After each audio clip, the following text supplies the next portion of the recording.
Olá, eu sou o professor Roberto Brasileiro, da Escola de Administração da UFBA, e nesta videoaula nós vamos tratar de custo de capital. Lembrando que essa videoaula faz parte de um conjunto de vídeos que estão sendo gravados para a disciplina Administração Financeira 2 ou Finanças de Longo Prazo no novo currículo do bacharelado em Administração da nossa universidade. Vamos lá falar sobre custo de capital. Bom, a grande questão que surge quando a gente fala de custo de capital é essa daqui. A empresa deve usar capital próprio ou capital de terceiros para financiar as suas operações. Vamos pensar num balanço patrimonial, onde nós temos o ativo de um lado, o passivo do outro lado.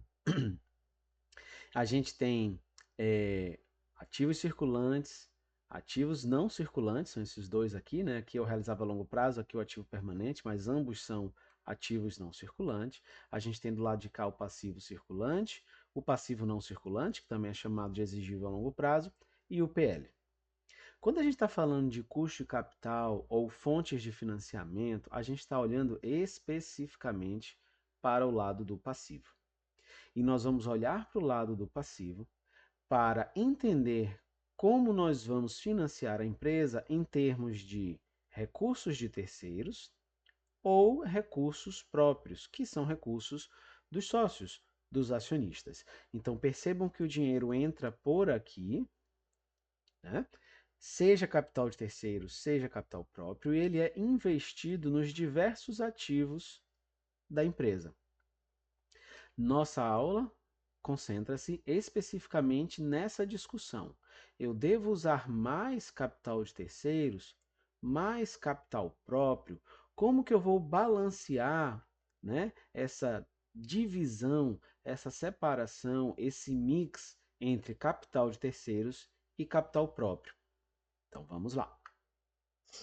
Bom, primeiro uma definição. A gente tem que custo de capital próprio é a taxa de retorno que a empresa precisa obter sobre seus projetos de investimento para manter o valor de mercado de suas ações. Ou seja, nós estamos falando, deixa eu voltar aqui, a um recurso que entra e esse recurso ele tem um custo e esse custo ele precisa ser menor do que o que a empresa obtém de retorno nos seus investimentos do ativo.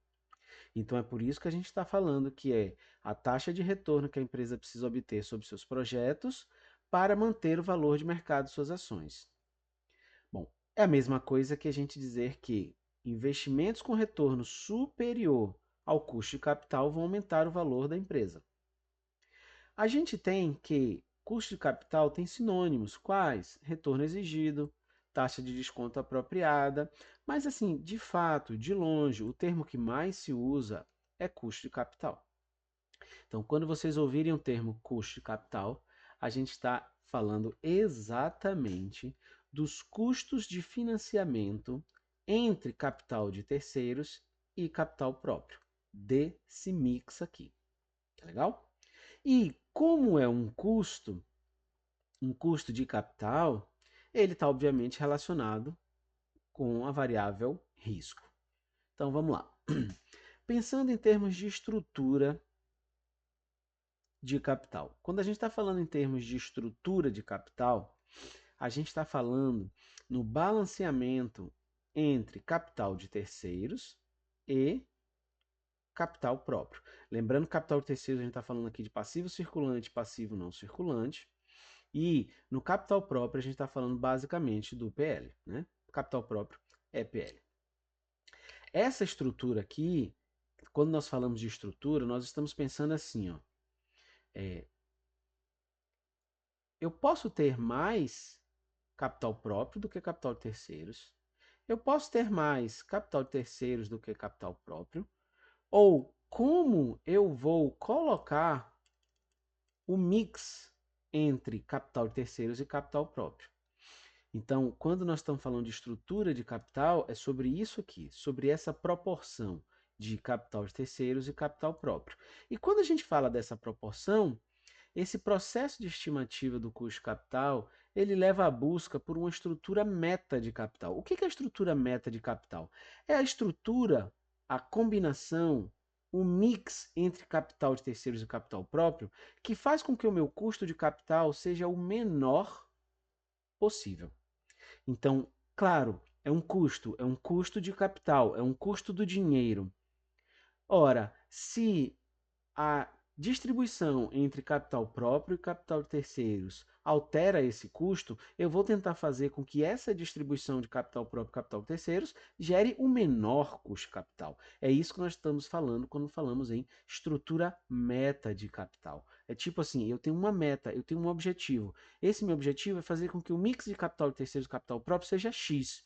Por quê? Porque esse X ele faz com que o meu custo de capital seja o menor. Então, essa estrutura de capital deve representar um mix ótimo de financiamento da empresa, balanceando as proporções de capital próprio e capital de terceiros. Óbvio que esse ótimo que nós estamos falando aqui não é o ótimo do bom, ele é o ótimo da otimização. É o ótimo que vai fazer com que o custo seja o menor possível. E ao tomar decisões que façam com que o meu custo de capital seja o menor possível, eu estou sendo coerente com o objetivo da administração financeira de maximizar a riqueza dos acionistas. Vamos falar um pouquinho sobre os riscos.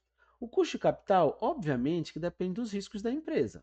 E depende também do imposto de renda. Vamos falar de cada um deles.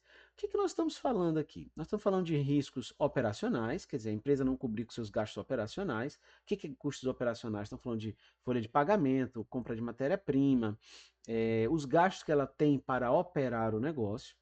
Mas estamos falando também de riscos financeiros, que é o risco da empresa não cumprir com seus compromissos financeiros.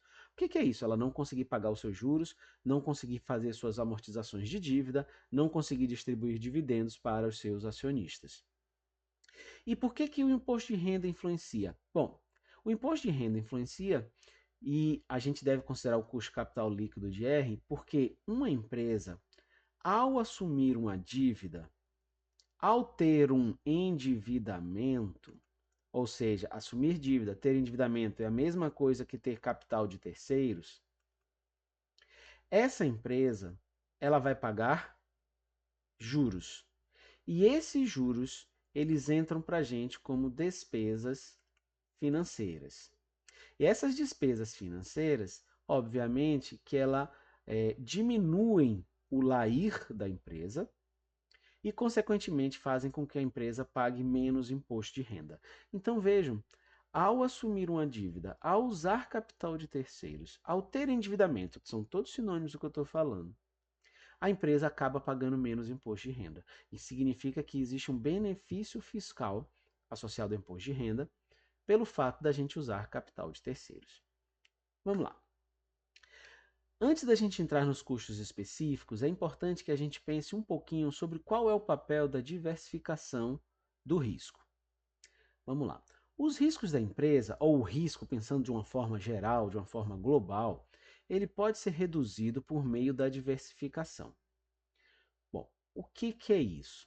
A gente poderia dizer que a gente poderia pegar um ditado bem antigo que diz: nós não devemos colocar todos os ovos no mesmo cesto. Minha avó falava isso, provavelmente as pessoas mais antigas falavam isso e falam isso. Né? O que ele está dizendo? Ele está, olha, diversifique, porque ao diversificar, ao colocar ovos em diferentes cestos, nós vamos diminuir o risco. Vamos pensar num exemplo aqui para explicar isso. Imagine que você investiu todos os seus recursos em ações da Petrobras. Então você comprou Petrobras e você agora é acionista da Petrobras. Logo, você está suscetível a variações no preço do barril de petróleo, no preço internacional de barril de petróleo. O que vai acontecer? Se o petróleo, vou botar aqui o petróleo, subir, provavelmente a Petrobras, que vende derivados de petróleo, suas ações vão subir. As ações da Petrobras vão se valorizar. Aqui, valorizar. Por outro lado, se o petróleo, barril de petróleo, o preço do barril de petróleo diminuir, cair, provavelmente o que vai acontecer, as ações da Petrobras vão se desvalorizar. Então, observem que o risco, no caso da Petrobras, ele está associado ao risco, à oscilação do preço do petróleo no barril internacional. Agora imagine que você comprou ações da Petrobras e também de uma companhia aérea. Claro, uma companhia aérea consome petróleo, né? É diesel de aviação. Digamos que você comprou Latam. Pode ser qualquer outra companhia, é só um exemplo, não tem problema. O que acontece com a ação da Latam, ou o que é esperado que aconteça com a ação da Latam com a variação do barril de petróleo? Ora, se o barril de petróleo subir, o combustível de aviação vai ficar mais caro. Logo, as ações da TAM devem se desvalorizar. Observem que é um movimento contrário aqui ao movimento da Petrobras. Por outro lado, se o barril de petróleo diminuir, o que vai acontecer? O combustível ele tende a ficar mais barato e as ações da TAM tendem a subir. Então, observem que a gente tem movimentos contrários. E esse movimento aqui, ele pode, essa oscilação da ação da Petrobras e da ação da Latam, quando pensados em conjunto, eles podem meio que se anular, né? Seja subindo, descendo, seja descendo, subindo. Claro, vai oscilar para mais ou para menos em função da proporção que eu tenho de Petrobras ou da proporção que eu tenho de Latam. Se eu tenho muito mais Petrobras do que Latam, eu devo acompanhar esse movimento daqui. Se eu tenho muito mais de Latam do que de Petrobras, devo acompanhar isso aqui. Então, isso vai depender de como eu faço o mix aqui. Mas esse mix para a gente não interessa agora. O que interessa para agora é entender que existia um risco e esse risco ele foi eliminado ou ele foi muito reduzido. Isso para a gente é importante. Esse risco que ele foi eliminado ou muito reduzido, nós denominamos ele de risco diversificável ou risco intrínseco. E eu vou falar dele agora nesse outro slide. Então a gente tem basicamente dois tipos de riscos para um ativo, né, no caso do total, que é exatamente esse risco diversificável ou intrínseco, como eu falei, ou não sistemático, são todos sinônimos. Tá? E esse risco aqui, ele é específico. São coisas que afetam empresas específicas, sejam eventos da empresa, incorporações, fusões, ciclo de vida de produtos, entrada de competidores, tecnologia, ou movimentos que são feitos que não afetam todas as empresas do mercado financeiro. Esses movimentos afetam algumas empresas, poucas empresas, às vezes podem ser mais menos, em específico. É por isso que ele é chamado de risco intrínseco ou não sistemático. E a gente tem um outro grupo de risco que é chamado de não diversificável ou sistemático. Observe, é sistemático ou não diversificável. Assim, são eventos que afetam todas as empresas, afetam o mercado de uma forma geral. Por exemplo, taxas de juros determinadas por um governo, crescimento econômico da economia de um determinado governo, políticas de um determinado governo, mudanças de política, reforma tributária, por aí vai. Essas mudanças aqui, esses eventos, eles afetam todas as empresas. Pode ser empresa de petróleo, pode ser empresa de serviço, pode ser empresa de linha branca, todas as empresas vão ser afetadas. Então, por mais que você compre Petrobras, Latam, Casas Bahia, etc, etc, etc, esse risco daqui você não tem como eliminar. É por isso que ele é chamado de não diversificável, ou seja, não adianta diversificar que você não vai eliminá-lo. Mas tem uma parte do risco que é o diversificável, que ao adicionar ativos na sua carteira, no seu conjunto de ativos, você consegue basicamente eliminar. Em termos gráficos, a gente teria esses dois riscos dessa forma. Pense que aqui no eixo X eu tenho um número de ativos na carteira e aqui eu tenho um nível de risco. E nível de risco a gente mede basicamente pelo desvio padrão médio da carteira. É a mesma coisa que a variância, né? Uma medida estatística. Lembrem que quando eu tenho um desvio padrão alto ou uma variância alta, as duas medidas elas são a mesma coisa com contas diferentes, o desvio padrão nada mais é do que a raiz quadrada da variância. O que é um desvio padrão alto? É uma coisa que oscila, uma variância alta, é uma coisa que oscila. E o que é uma variância baixa? Uma coisa que oscila menos. Então, o que vai acontecer? Ao adicionar um ativo, eu estou com o risco lá em cima. Petrobras. Ao adicionar Latam, outro ativo, meu risco diminui um pouquinho. Ao adicionar outra empresa, outra empresa, outra empresa, outra empresa, outra empresa, boa parte do risco vai sendo diminuído, vai ser reduzido, vai sendo eliminado. Até que a gente, por mais que diversifique, né, ainda que isso aqui cresça, eu não consigo mais zerar, eu não consigo chegar aqui, ó. Eu não vou conseguir chegar aqui. Por quê? Porque uma parcela desse risco é não diversificável. Por que que isso é importante? Porque a gente entende e o que nós vamos falar daqui para frente, os modelos que nós vamos falar de tentativa de capital custo capital, eles vão trabalhar basicamente em cima do chamado risco não diversificável. Por quê? Porque o risco diversificável, ele é eliminável. E se ele é eliminável ou quase eliminável, significa que a gente não deveria remunerar qualquer risco daqui. Ou seja, se tem como a gente eliminar um risco, por que que eu vou remunerar um risco que pode ser eliminado? Não tem sentido algum. Pensando de uma forma associada ao mercado, os investidores profissionais, gente, eles são todos diversificados. Significa que ninguém está comprando esse risco aqui, ó. Ninguém compra esse risco. Esse daqui não tem como. É não diversificável, eu não consigo eliminar. Então, tudo que nós falarmos daqui para frente, a gente vai ter como base isso aqui. Ou seja, a premissa de que os investidores, as empresas, os acionistas, eles são sim diversificados. Então vamos lá. A partir dessa introdução, vamos falar de custos específicos de um negócio, do capital. Primeiro a gente vai começar com o capital de terceiros. Por que capital de terceiros? Porque ele é mais fácil mesmo. Ele é mais fácil de calcular, ele é mais fácil da gente teorizar. O que é o custo do capital de terceiros? Ele corresponde ao retorno exigido pelos credores pelos novos empréstimos. Como é isso? Bom, quando eu tomo um empréstimo, seja ele de curto prazo, seja ele de longo prazo, eu pago uma taxa de juros. Veja, é um empréstimo, tem um contrato, eu assinei um contrato. Esse contrato tem que dizer qual é a taxa de juros que está sendo negociada. Essa taxa de juros negociada, para a gente, já começa a se aproximar do que é o conceito de capital de terceiros.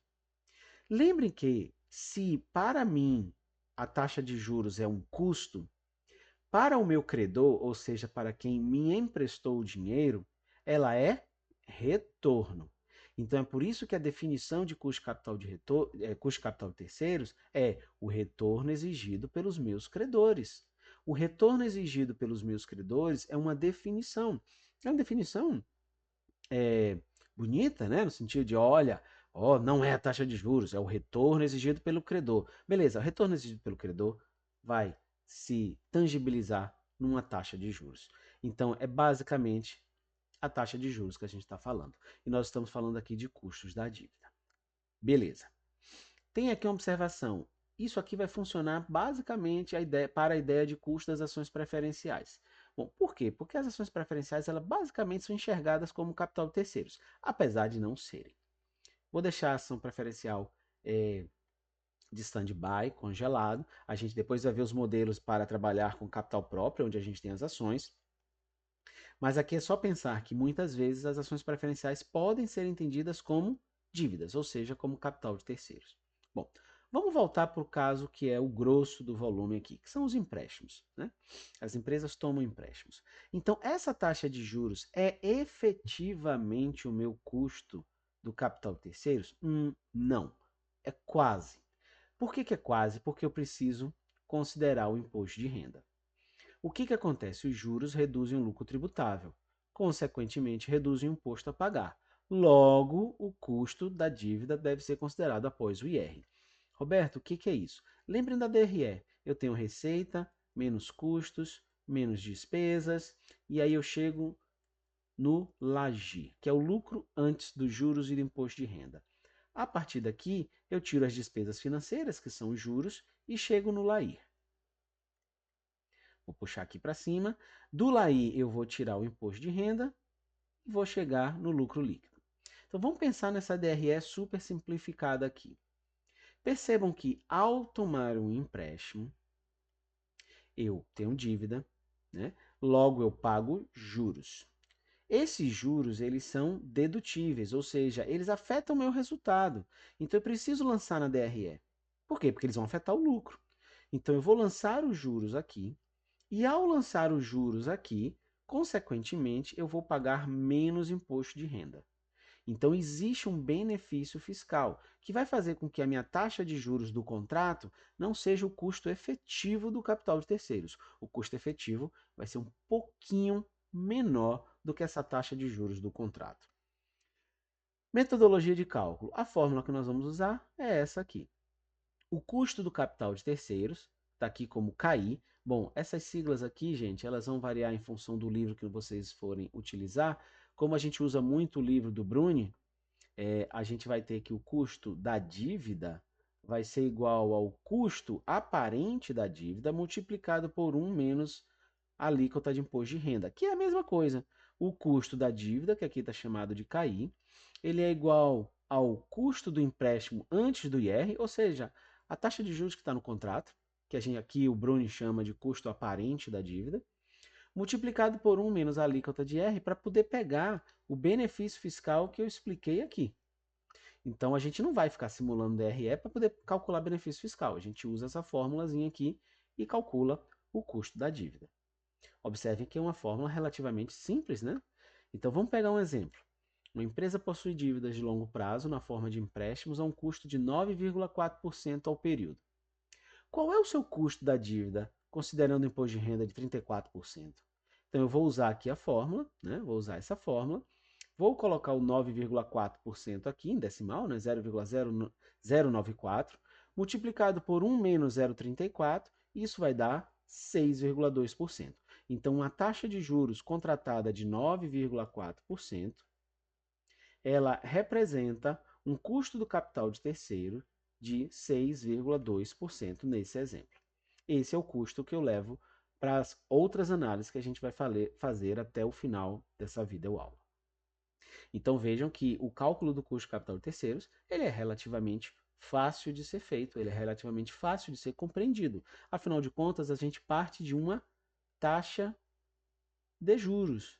E essa taxa de juros, ela deixa tudo mais fácil. Por quê? Porque ela é exigível, ela está no meu contrato, eu assinei. Então fica muito mais fácil da gente compreender esse custo. Bom, e quando a gente vai para o capital próprio, como funciona? Bom, primeiro vamos pensar na definição. A gente viu que no capital de terceiros, a taxa de juros, ela pode ser entendida como o retorno exigido pelos credores. Essa associação do capital de terceiros como retorno exigido pelos credores, ela é boa para a gente definir capital próprio, o custo do capital próprio. Por quê? Porque o custo do capital próprio vai ser o retorno exigido pelos investidores, pelos acionistas.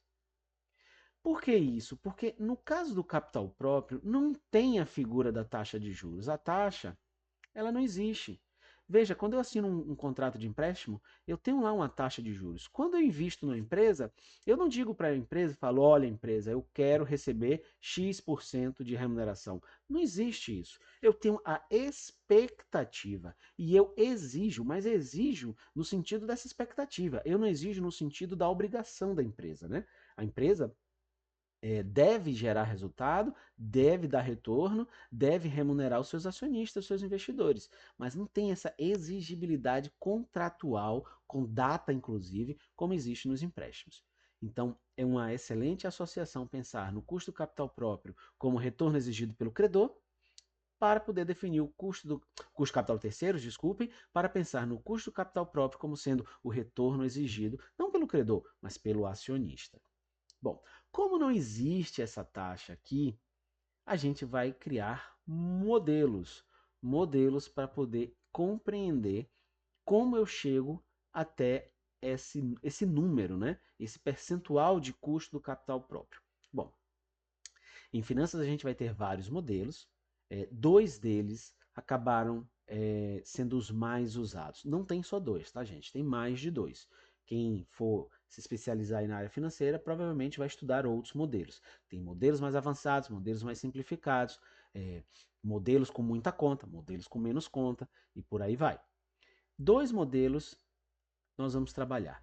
Um é o modelo de crescimento de dividendos, muito chamado de modelo de Gordon e Shapiro, que são os criadores, e o outro modelo de precificação de ativos financeiros, muito conhecido pela sua sigla em inglês CAPM, de Capital Asset Pricing Model. Então, modelo de precificação de ativos financeiros, modelo de crescimento de dividendos ou modelo de Gordon e Shapiro. Vamos passar os dois agora. Então, vamos começar com o modelo de Gordon e Shapiro.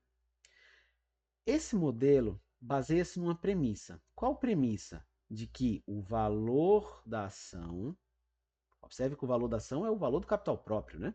O valor da ação é igual ao valor presente dos dividendos futuros. Então, o valor da minha ação hoje, o preço da ação hoje, ele depende de como essa empresa vai pagar dividendos no futuro. Claro, se essa empresa vai pagar muitos dividendos no futuro, essa ação vai valer muito. Se ela vai pagar pouco dividendo, essa ação vai valer pouco. Essa seria a lógica genérica do modelo. Então, o retorno dos acionistas, lembre, o retorno dos acionistas é a mesma coisa que o custo de capital próprio para a empresa, corresponde ao valor presente dos dividendos futuros. E a fórmula que nós vamos usar é essa aqui. Quem quiser compreender um pouco mais a derivação dessa fórmula, pode pegar um dos nossos livros de referência, que tem toda a explicação matemática para a derivação dessa fórmula. Então, o custo do capital próprio, no caso da ação ordinária, ele vai ser o dividendo, aqui, ó, o dividendo esperado no período 1, dividido pelo preço da ação corrente, o preço corrente da ação, né, que é o preço hoje, mais uma taxa de crescimento desses dividendos. Isso aqui vai dar o meu custo do capital próprio.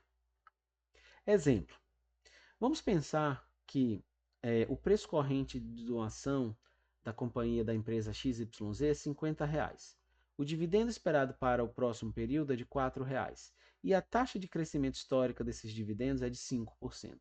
Qual é o custo da ação ordinária ou qual é o custo do capital próprio, no caso com ações ordinárias? Eu pego a formulazinha, dividendo esperado, preço atual da ação, G, que é a taxa de crescimento do dividendo, e chego a 13%. Então, 13% seria o meu custo de capital próprio, no caso do exemplo da ação ordinária, da empresa XYZ. Observe que esse 13% ele seria como se fosse um equivalente à taxa de juros do empréstimo. Só que aqui não tem a exigibilidade comum nos empréstimos.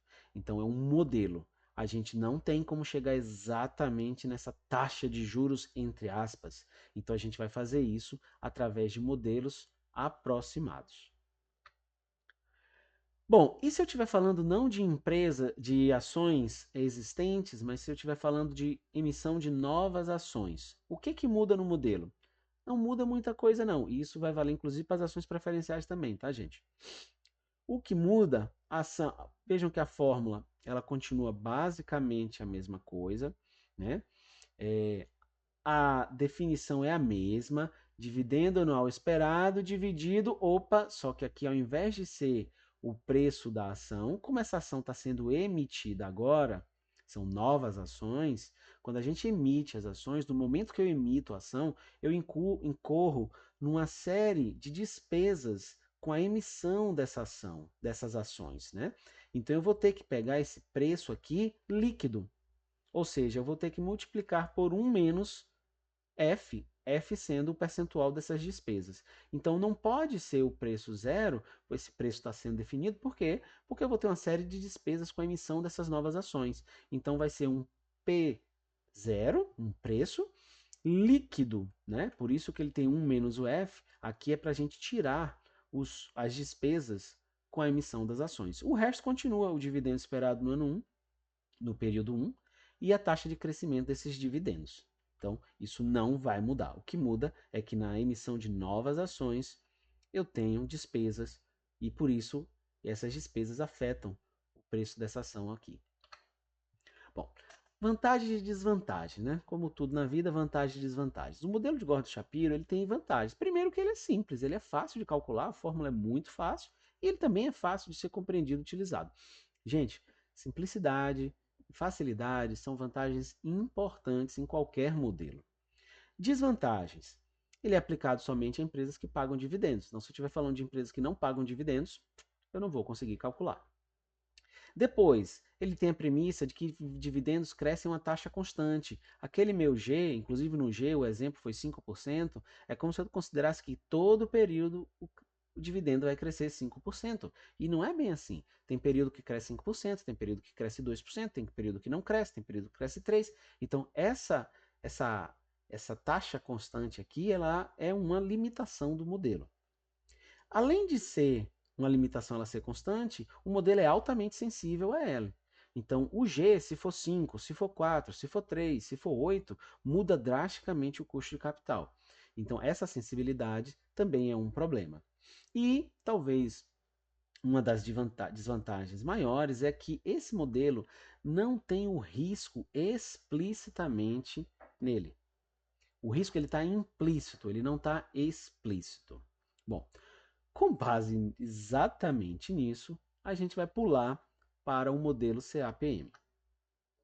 O modelo CAPM ele vai pegar exatamente na desvantagem do modelo de Gordon-Shapiro de explicitação dos riscos. Então, ele vai descrever a relação entre o retorno exigido e os riscos da ação. E ele vai separar esse retorno em dois blocos, que nós vamos chamar de prêmio pelo tempo e prêmio pelo risco. Então, o custo do capital próprio, no caso do modelo CAPM, ele nada mais é do que o prêmio pelo tempo mais um prêmio pelo risco. O que é isso, prêmio pelo tempo e prêmio pelo risco? Prêmio aqui, vamos pensar em remuneração. Uma coisa é eu ser remunerado pelo tempo, por esperar. A outra coisa é eu ser remunerado por correr risco. São coisas diferentes.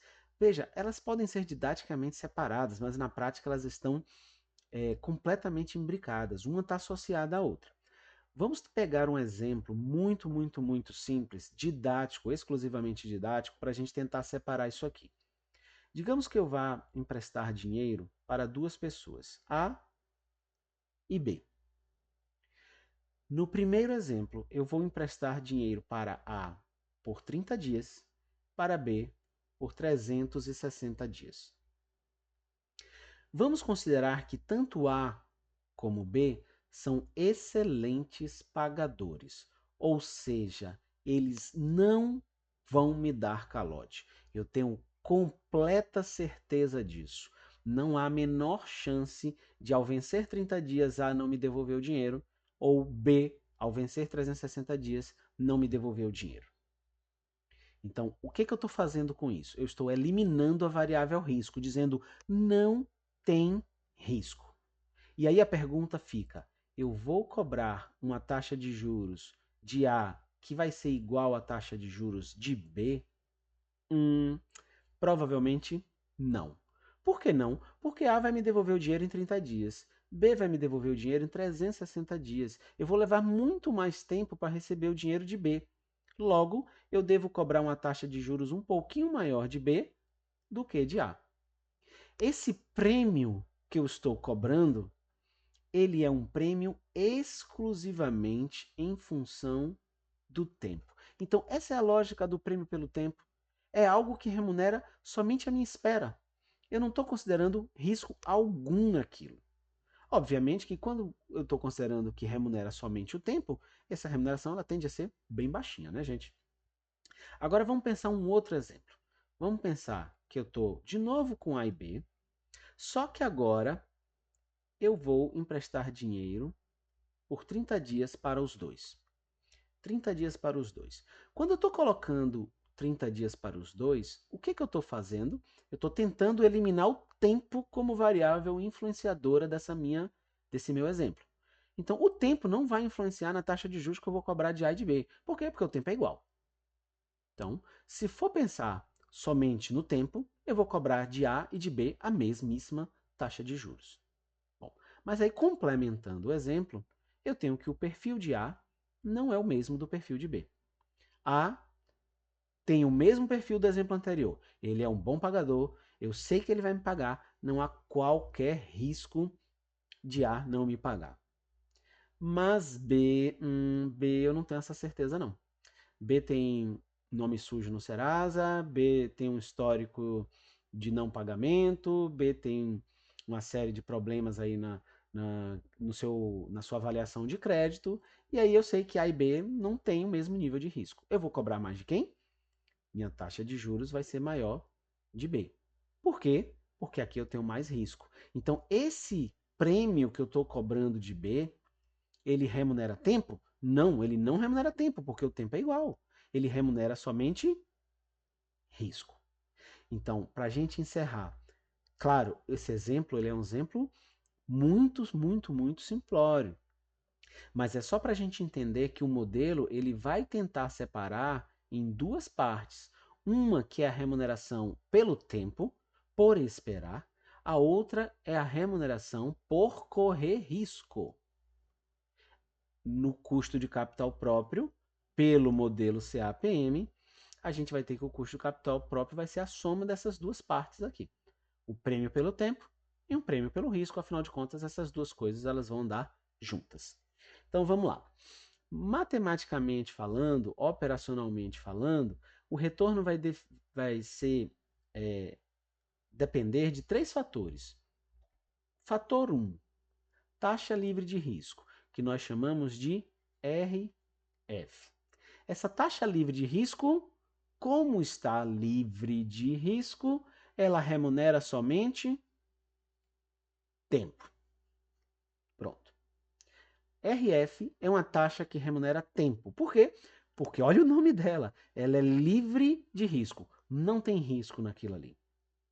Bom, se nós formos pensar quem é ela efetivamente, Roberto, dá um exemplo real de taxa livre de risco. Bom, taxa livre de risco no mundo, a gente considera que a gente tem uma, que é a taxa dos títulos do Tesouro norte-americano, chamado de Treasury Bonds. Tá? São os títulos de dívida do Tesouro norte-americano. Então, quando o governo norte-americano emite um título e os investidores compram um título na expectativa de receber uma remuneração, a gente tem a certeza total que o governo norte-americano vai honrar a sua obrigação e vai pagar o que ele prometeu nesses títulos. Zero histórico de calote. Veja, consequentemente, como não tem risco, os títulos do Tesouro norte-americano, eles remuneram bem pouquinho. O que seria no Brasil algo próximo desses Treasury Bonds, desses títulos do governo americano? Seriam os títulos do governo brasileiro. E os títulos do governo brasileiro, eles são emitidos a partir de uma taxa básica de juros, que nós chamamos de taxa Selic. Então, a taxa Selic, ela não é a taxa do título do governo norte-americano, mas é a partir dela que o governo brasileiro emite. Então, ela é muito próxima da taxa Selic. Então, essa taxa Selic no Brasil seria a nossa taxa livre de risco. Bom, vejam, a rigor, o Brasil não é um país que tem um histórico tão limpo assim, né? Nós já tivemos moratória, não pagamos dívida externa, não pagamos títulos e por aí vai. Então nós não somos, a rigor, né? A taxa nossa não é uma taxa livre de risco. Mas para fins de nossos cálculos, muitas vezes nós aproximamos considerando que sim, ela é uma taxa livre de risco. Bom, vamos lá, vamos para o segundo elemento agora, o prêmio pelo risco de mercado.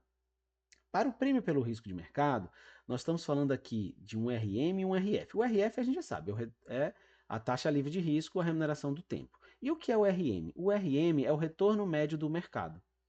Como que eu sei qual é o retorno médio do mercado? Ora, é fácil. Vamos no mercado financeiro e vamos ver quanto que os ativos médios, né, no mercado financeiro estão dando de retorno.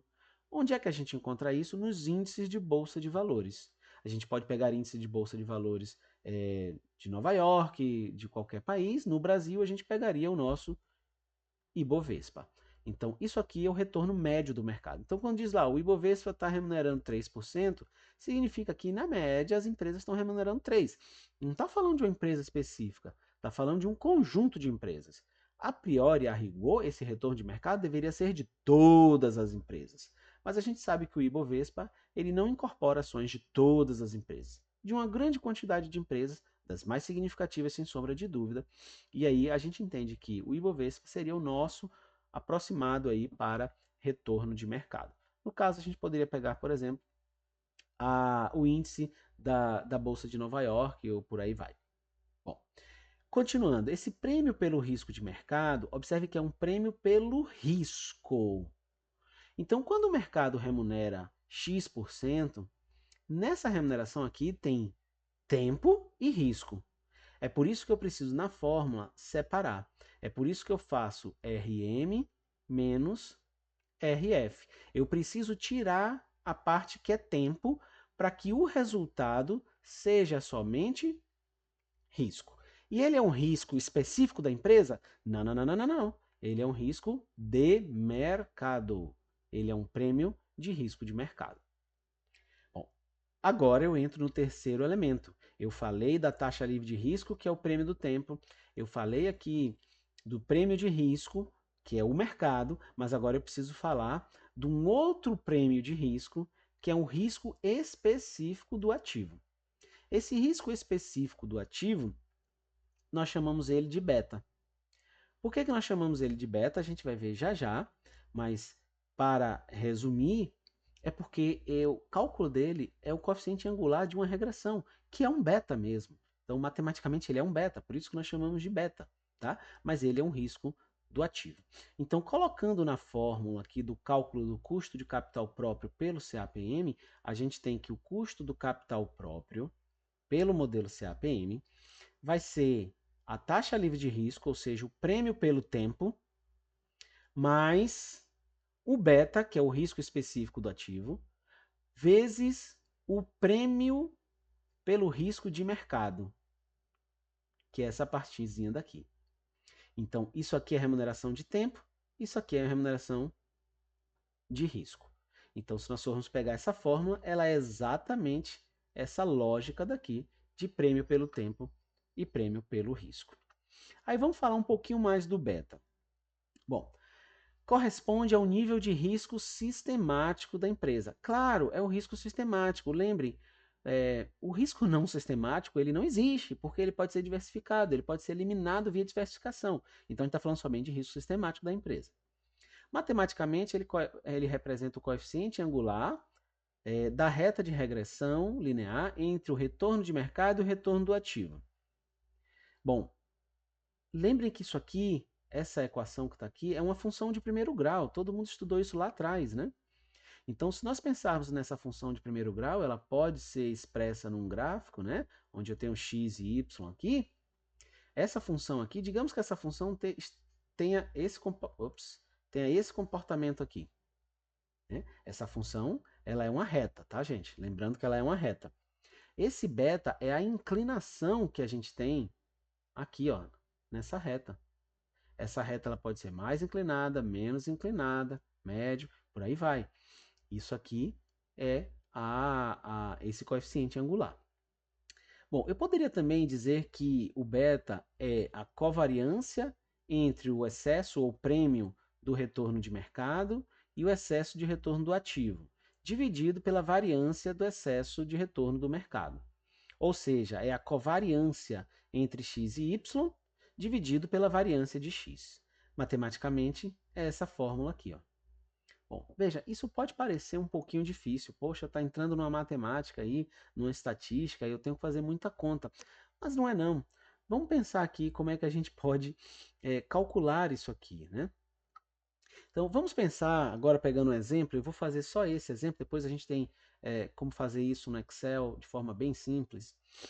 Vamos pensar aqui que eu tenho retornos, né, comportamento das ações né, ordinárias da empresa e do mercado. Então aqui, digamos que o mercado é o Ibovespa e aqui eu estou falando de uma empresa qualquer. Eu vou chamar essa empresa de Y e o mercado eu vou chamar de X. Lembrem, eu estou falando de Y é igual a mais bx. A mais bx. Eu estou tentando explicar y a partir de x. Então, é como x determina y. Ou seja, como o mercado determina a empresa. Bom, nós estamos querendo pegar esse betazinho daqui. O que eu vou fazer? Aqui eu tenho os retornos da empresa e o retorno do mercado. Então, a empresa teve um retorno no primeiro bimestre de 2%, depois de 3%, depois teve uma queda de 3%, um retorno de 5%, uma queda de 5%. Somo e divido pelo número de elementos, ou seja, tiro uma média. E eu sei que, na média, essa empresa está dando aí um retorno de 1%. E o mercado? O mercado aqui teve um retorno de 4, um retorno de 5, depois teve uma queda de 2, teve um retorno de 2, uma queda de 1, somo todos os elementos, divido pela quantidade de elementos, calculo uma média aritmética simples. O mercado está dando aí 1,6. Agora eu entro com os elementos da fórmula. Vejam, na fórmula o que eu preciso? No denominador, o somatório de x menos x barra, que é a média, multiplicado por y menos y barra, que é a média. E no denominador eu preciso só de x menos x barra, que é a média, elevado ao quadrado. Então, o que eu vou fazer aqui? Opa, desculpa aqui. Ops, desculpa aqui. Voltando aqui. Y menos y barra, que é a média. Y é aqui 2, é a empresa. Então, o que eu faço? Quem é esse 1 aqui? É o 2 menos a média. Porque não é y menos y barra, que é a média? Então, y menos a média. Então, 2 menos a média, que é 1, dá 1. 3 menos a média, que é 1, dá 2. Menos 3 menos a média, que é 1, dá menos 4, e por aí faço. Depois eu vou para o mercado, agora no x. 4 menos a média, que é 1,6, dá 2,4. 5 menos 1,6 dá 3,4, e por aí vai. Essa soma daqui, dessa coluna aqui, gente, ela dá zero, e dá zero aqui também. Por quê? Porque isso é uma propriedade da média. Qual é a propriedade da média? Os desvios, a soma dos desvios em relação à média é sempre zero. Então, isso aqui não me interessa. O que me interessa? Me interessa essa coluna aqui e essa daqui. Agora eu vou fazer o desvio de x multiplicado pelo desvio de y. Então, é 1 vezes 12,4, que dá 2,4. Depois, 2 vezes 3,4, que dá 6,8. E aí eu faço e somo. Esse número me interessa. E faço também o desvio de x em relação à média elevado ao quadrado. Então, aqui, 2,4 elevado ao quadrado dá 5,76. 3,4 elevado ao quadrado dá 11,56. Menos 3,6 elevado ao quadrado dá 12,96. E vou fazer de um por um até somar. Pronto. Feito isso, aqui eu estou replicando a tabela, eu jogo na minha fórmula do beta. Então, essa parcela aqui do numerador é exatamente isso aqui. A parcela do denominador é exatamente esse daqui. Trago, então, o 33 para cá, o 37,2, e acho um beta de 0,89. Beleza? Esse é o cálculo. Roberto, tem como simplificar isso no Excel? Tem sim, tem sim. No Excel, a gente tem como fazer cálculo usando funções, no caso a função intercepto ou interseção, tem que ver como é que está no Excel, mas uma das formas mais fáceis que a gente tem no Excel é a gente pegar x e y, né, os valores originais de x e y. Deixa eu só voltar aqui nesse outro slide que aqui está melhor. Eu pego esses valores originais de x e y aqui, ó, e faço um gráfico de dispersão. Aqui é x e aqui é y. E aí eu vou ter uma série de pontinhos. O gráfico de dispersão ele é a série de pontinhos.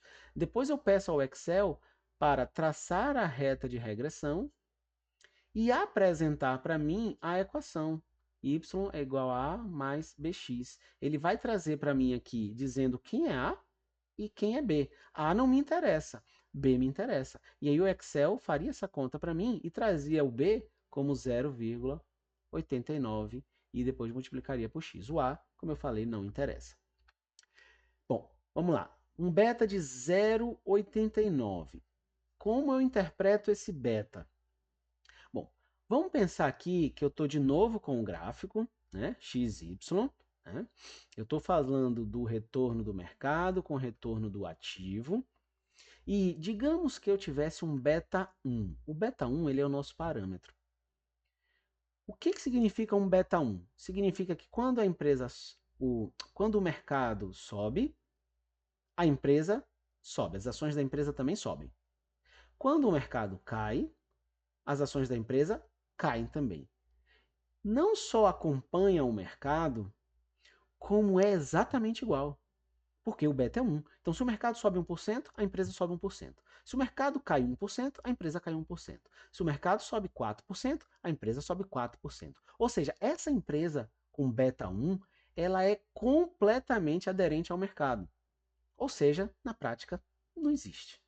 Né? Uma empresa ela não é o mercado. Um conjunto de empresas é que são o mercado. Mas a gente tem sim empresas que se aproximam muito de um. Bom, e se o meu beta for maior do que 1? Ou e se o meu beta for menor do que 1? Se o meu beta for maior do que 1, quando o mercado subir, essa empresa vai subir mais ainda. Por outro lado, quando o mercado cair, a empresa vai cair mais ainda. Ou seja, é uma empresa agressiva, ela oscila mais do que o mercado. O movimento dela é maior do que o mercado. E o que é um beta menor do que 1? Um beta de uma empresa conservadora é uma empresa que oscila também com o mercado, só que ela oscila menos. Quando o mercado subir, ela sobe também, só que ela sobe menos. Quando o mercado cair, ela cai também, só que ela cai menos. Então a gente vai ter situações desse tipo, no nosso caso, nosso exemplo, o beta de 0,89 é uma empresa que praticamente acompanha o mercado, está muito próximo de 1, mas é uma empresa um pouquinho mais conservadora, ou seja, ela oscila junto com o mercado, mas um pouquinho menos. Bom, vamos voltar agora para a gente pegar um exemplo e calcular o custo do capital próprio.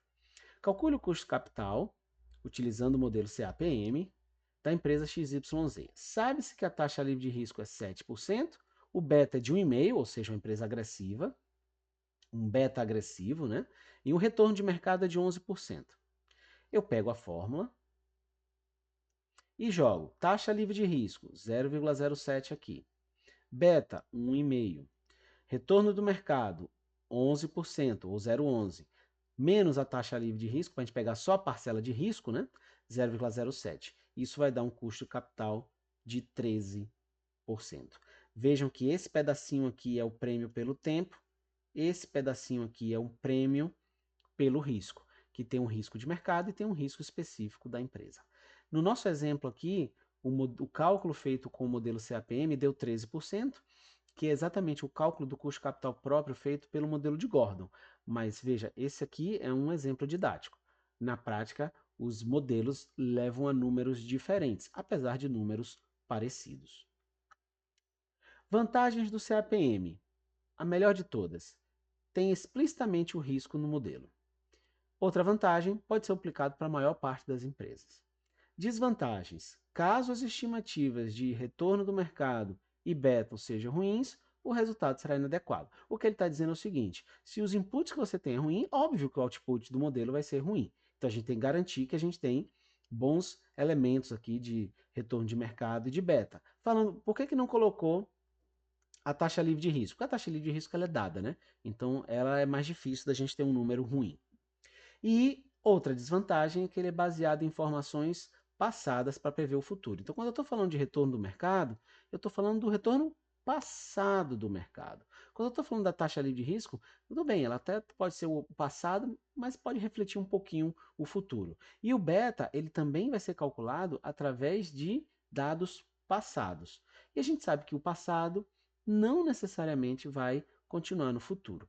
Bom, muitas vezes ele continua, ele é muito próximo, o futuro descola muito pouco do passado, mas essa sim é uma desvantagem. Como qualquer modelo, como o modelo de Gordon, ele vai ter vantagens e desvantagens. Bom, fechado a parte de custos específicos, veja, eu peguei o custo específico do capital de terceiros e peguei o custo específico do capital próprio. Aqui eu fiz um modelo, um cálculo, aqui eu fiz dois modelos. Bom, vamos lá. Feito isso, o que me interessa não é o custo específico dessa fonte ou dessa fonte. O que me interessa é o custo total, que é o custo médio. Isso que nós chamamos de custo médio ponderado de capital, CMPC, ou em inglês WACC. É uma média, é um custo da média. Então, digamos que a gente tem aqui um valor de 10%, no outro um valor de 14%. Se eu for tirar uma média, isso aqui vai somar, vai ser 24 dividido por 2, isso aqui seria 12%. Pronto, esse seria o custo médio. Só que eu não posso fazer dessa forma, porque fazer o cálculo dessa média de forma aritmética simples é pressupor que o peso do capital terceiro e do capital próprio ele é idêntico. Ou seja, que eu me financio com 50% de capital de terceiros e 50% de capital próprio. Só que isso não é verdade. As empresas dificilmente vão bater 50% de capital de terceiros e 50% de capital próprio. Esse número ele é quebrado, é um número que às vezes vai ter mais de terceiros, às vezes vai ter mais próprio. Então eu não posso fazer essa média aritmética simples aqui. Eu vou ter que fazer uma média, deixa eu colocar aqui, ponderada. E a média ponderada é exatamente o que está nessa fórmula aqui, que pode parecer um pouquinho difícil, mas não é. Aqui eu tenho um custo específico, aqui é o custo do capital de terceiros, aqui eu tenho o custo do capital próprio. Observe que tem uma divisão aqui. Aqui tem um mais. E quem é esse elemento daqui e quem é esse elemento daqui? Aqui é a proporção de capital de terceiros que eu tenho do total. E aqui é a proporção de capital próprio que eu tenho do total. Então, digamos que eu não tenha 50%. Digamos que eu tenha 30% de capital de terceiros. Logo, eu vou ter 70% de capital próprio, porque isso aqui tem que fechar 100%. Então, isso aqui é o 30%. Isso aqui é o 70%. Depois eu pego os custos específicos e faço a conta. Esses 30% e 70%, nesse cálculo aqui, funcionam como se fossem os pesos de uma média ponderada. E é assim que a gente vai usar nos exercícios. Então vamos calcular aqui o custo médio ponderado de capital da empresa X, com base nos dados a seguir. O custo de capital próprio é de 14% e de terceiros 11%. A empresa se financia com 60% de capital próprio e 40% de capital de terceiros. Então, olha o que eu tenho. 40% é a proporção do capital de terceiros multiplicado pelo custo específico do capital de terceiros. Mais 60%, que é o que eu tenho de capital próprio, multiplicado pelo custo específico do capital próprio. E aí eu chego a um custo médio ponderado de capital de 12,8. Então, tudo isso para a gente chegar nesse número aqui. Esse custo daqui é o que nós chamamos de custo de capital, que tecnicamente falando, ele é o custo médio ponderado de capital. Então, é como se eu pensasse assim, ó, eu tenho passivos, capital de terceiros, eu tenho um PL, eu tenho um capital próprio. Esse custo daqui é de, no exemplo, 11%. Esse custo daqui é de 14%. E a proporção que eu tenho entre capital de terceiros e capital próprio, ela é 40% de capital terceiros e 60% de capital próprio. Isso me dá uma média de um custo geral de 12,8%. Esse é o meu custo de capital. Então, voltando para o balanço. Se eu estou no balanço aqui eu tenho os ativos, aqui eu tenho os passivos.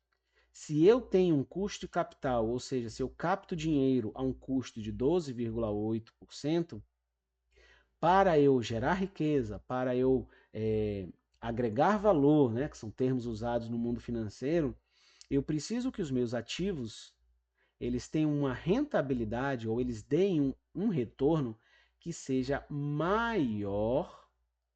O retorno aqui tem que ser maior do que o que eu pago pelo dinheiro, que é 12,8%. Daí a importância do cálculo do custo de capital.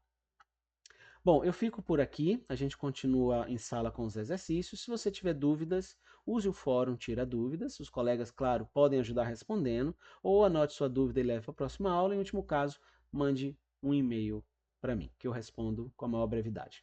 Ficamos por aqui e até a nossa próxima videoaula.